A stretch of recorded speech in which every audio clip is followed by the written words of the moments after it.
తీర్పు ఎలా ఉండబోతోంది? ఎగ్జిట్ పోల్స్ అంచనాలు నిజమవుతాయా? నిన్నటి వరకు ప్రచార హడావిడిగా మునిగి తేలిన నాయకులు ఇప్పుడు ఏం చేస్తున్నారు?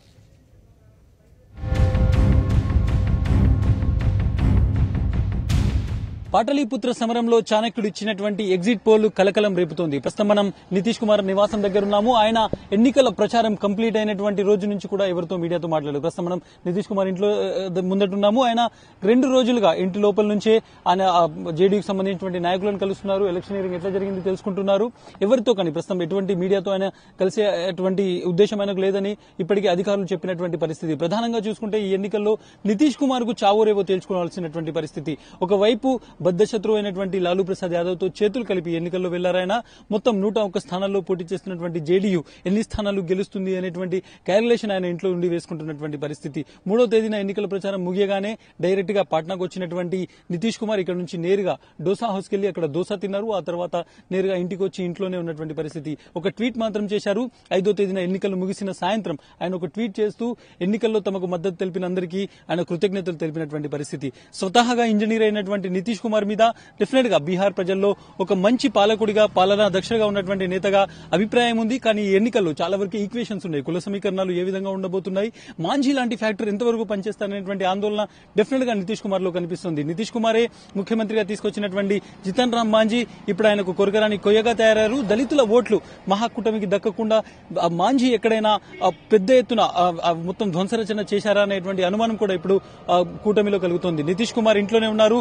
ఆయన కుటుంబ సభ్యులతో ఉన్నటువంటి పరిస్థితి. కొంతమంది లీడర్స్ ని కలుస్తున్నారు. ఎవరి ఇది బయటి వాళ్ళని కూడా అలో చేయనటువంటి పరిస్థితి. ఒకటి చూసుకుంటే రేపు మార్నింగ్ వచ్చేటువంటి రిజల్ట్స్ కోసం ఆయన వెయిట్ చేస్తున్నారు. రిజల్ట్ తర్వాత ఆయన ఒక ప్రెస్ కాన్ఫరెన్స్ పెడతారని, అప్పటి వరకు ఎవరితో మీడియాతో మాట్లాడారని ఇప్పటికే జేడీయూ కార్యాలయంలో ఒక పత్రికా ప్రకటన విడుదల చేసినటువంటి పరిస్థితి. మొత్తానికి చూసుకుంటే ఎలక్షన్ టెన్షన్ ఇంకా కొనసాగుతోంది. చాణక్య సర్వే ఇచ్చినటువంటి 150 సీట్లు బీజేపీ కూటమి వస్తాయని చెప్పడంతో కొంతవరకు నిజంగానే మహాకూటమిలో ఆందోళన కనిపిస్తుంది. వేరియస్ సర్వేస్ డిఫరెంట్ గా ఉండడంతో ఎన్నికల తర్వాత ఇంకా బీహార్ ఎన్నికల్లో వేడి పెరిగిందనేటువంటిది ఇక్కడ కనిపిస్తున్నటువంటి పరిస్థితి. బీహార్ ఎన్నికలకు సంబంధించి ఎగ్జిట్ పోల్ ఏ మాట అయినా చెప్పనివ్వండి, కానీ లాలూ ప్రసాద్ యాదవ్ ఒకటే మాట చెప్తున్నారు. తనకు 190 సీట్లు వస్తాయని, మహాకూటమి ఒక విజయ దుందుమి మోగుస్తుందని ఆయన ముందు నుంచి చెప్తున్నటువంటి పరిస్థితి. ఎన్నికలు ముగిసిన తర్వాత అందరికంటే యాక్టివ్ గా ఉన్నటువంటి నేత లాలూ ప్రసాద్ యాదవ్. బీహార్ ఎన్నికలు 5వ విడత ఓటింగ్ ముగియగానే ఆయన ఒక ప్రెస్ కాన్ఫరెన్స్ పెట్టారు. ఎగ్జిట్ పోల్స్ ఎలా ఉన్నప్పటికీ నాకు 190 సీట్లు వస్తాయని చెప్పినటువంటి పరిస్థితి. ప్రస్తుతం ఆయన ఇంట్లో రిలాక్స్డ్ గా ఉన్నారు. చాలా మంది ఆయన కలవడానికి పార్టీ నేతలు కావచ్చు, కాన్స్టిట్యూన్సీ నుంచి జనాలు కావచ్చు వస్తున్నటువంటి పరిస్థితి. లాలూ ప్రసాద్ యాదవ్ సంబంధించి చూసుకుంటే ఆయన ఎలక్షన్స్ ముగిసిన తర్వాత ఒక ప్రెస్ కాన్ఫరెన్స్ ఏర్పాటు చేసి తనకు 190 సీట్లు వస్తాయని చెప్పారు. అక్కడ నుంచి నేరుగా దానాపూర్ లో ఉన్నటువంటి తన పశుశాలకు వెళ్లారు. అక్కడ ఉన్నటువంటి ఆవులను, అక్కడ ఉన్నటువంటి పని వాళ్ళను కలిసి ఆయన మళ్ళీ తన ఇంటికి వచ్చి ఇంట్లో దోస తింటూ అందరికీ ఒక ఎలక్ట్రానిక్ మీడియా కావచ్చు, ఫోటోగ్రాఫర్లకు కావచ్చు పోజ్ ఇచ్చినటువంటి పరిస్థితి. ఆ తర్వాత మళ్ళీ ఆయన ఒక ప్రెస్ కాన్ఫరెన్స్ పెట్టారు. తరచుగా మీడియాతో కూడా కలుస్తున్నారు. మహాకూటమి గెలిస్తే డెఫినెట్ గా నితీష్ కుమారే ముఖ్యమంత్రి అవుతారనేటువంటి మాటను ఆయన పదే పదే చెప్తున్నటువంటి పరిస్థితి. ఆయన కాన్ఫిడెంట్ కు సంబంధించి చాలా ఎగ్జిట్ పోల్స్ వేరే విధంగా చెప్తున్నాయి. ఎగ్జిట్ పోల్స్ లో చాణక్య టుడే చెప్తున్నటువంటి దాని ప్రకారం బీజేపీకి 150 సీట్లు వస్తాయని చెప్పినప్పుడు మాత్రం ఆయన నవ్వుతూ ఒక మాట చెప్తున్నారు. బీహార్ పాలిటిక్స్ గురించి నాకంటే ఎక్కువగా ఎవరికీ తెలియదు. నేను పొలిటికల్ సైన్స్ స్టూడెంట్ ని, నాకు తెలుసు ఈక్వేషన్స్ ఏ విధంగా ఉంటాయి. ఇది ఫార్వర్డ్ బ్యాక్వర్డ్ కి సంబంధించినటువంటి పోటీ అని మరి ఒకసారి ఆయన వివాదాస్పద వ్యాఖ్యలు చేశారు. మొత్తానికి లాలూ ప్రసాద్ యాదవ్ చాలా రిలాక్స్డ్ గా కనిపిస్తున్నప్పటికీ ఒకటి మాత్రం చాలా స్పష్టంగా చెప్పొచ్చు, మహాకూటమి గెలుస్తుందా లేదా అనేది రేపు వచ్చేటువంటి ఫలితాల ఆధారంగానే తెలుస్తుంది. కానీ మహాకూటమికి సంబంధించి గెలుపుపై నితీష్ కుమార్ కంటే కూడా లాలూ ప్రసాద్ యాదవ్ కి ఎక్కువ ధీమా కనిపిస్తుంది. ఈసారి డెఫినెట్ గా బీహార్ లో నితీష్ గెలుస్తారు. ఆ తర్వాత నేను ఢిల్లీ వెళ్లి మోదీకి వ్యతిరేకంగా దేశవ్యాప్తంగా ప్రచారం చేస్తానని లాలూ యాదవ్ చెప్తున్నటువంటి పరిస్థితి. ఆయన కుటుంబంలో కూడా 2 కొడుకులు పోటీ చేస్తున్నటువంటి పరిస్థితి. 2 కొడుకుల భవితవ్యం కూడా ఈసారి ఎలక్షన్ లో తేలబోతుంది. ఈసారి ఎన్నికలు లాలూ ప్రసాద్ యాదవ్ కు జీవన్ మరణ సమస్యగానే చెప్పాల్సి ఉంటుంది. ఎందుకంటే ఇప్పుడు ఒకవేళ లాలూ ప్రసాద్ యాదవ్ ఓడిపోతే బీహార్ లో ఒక పెద్ద రాజకీయ పరిణామం జరిగినట్టు, పెద్ద రాజకీయ మార్పు జరిగినట్టు అని ఎన్నికల విశ్లేషకులు చెప్తున్నారు.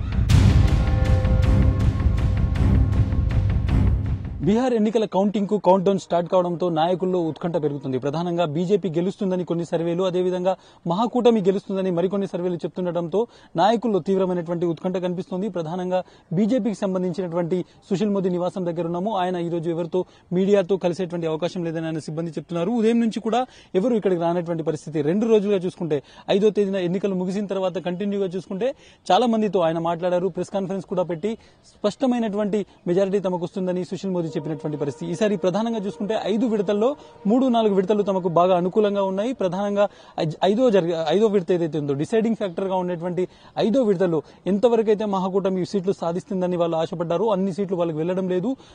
బీజేపీకి దాదాపు 30 నుంచి 35 సీట్లు వస్తాయి ఫైనల్ స్టేజ్ లో. కాబట్టి మేము 140 నుంచి 150 సీట్లు మాకు వస్తాయనేటువంటిది సుశీల్ మోడీ చెప్తున్నటువంటి పరిస్థితి. ఇంకా దాంతో పాటు చూసుకుంటే రాష్ట్రంలోని 2 పెద్ద దళిత నాయకులకు సంబంధించినటువంటి మెజారిటీ మాకుంది. ఒకటి పాశ్వాన్ కులస్తులందరూ మాకే ఓటేస్తారు. మాంఝీకి సంబంధించినటువంటి మహాదళిత ఓట్ బ్యాంక్ కూడా మాతోనే ఉంది అనేటువంటిది బీజేపీ ఇప్పుడు చెప్తున్నటువంటి సమీకరణాలు. ప్రధానంగా ఈసారి ఎన్నికల్లో పెద్ద ఎత్తున ఓటింగ్ జరిగింది, ఓటింగ్ పర్సెంటేజ్ పెరిగింది. నరేంద్ర మోదీ ప్రచారం చేయడం వల్లే ఓటింగ్ ఇంత పెద్ద శాతంలో పెరిగింది.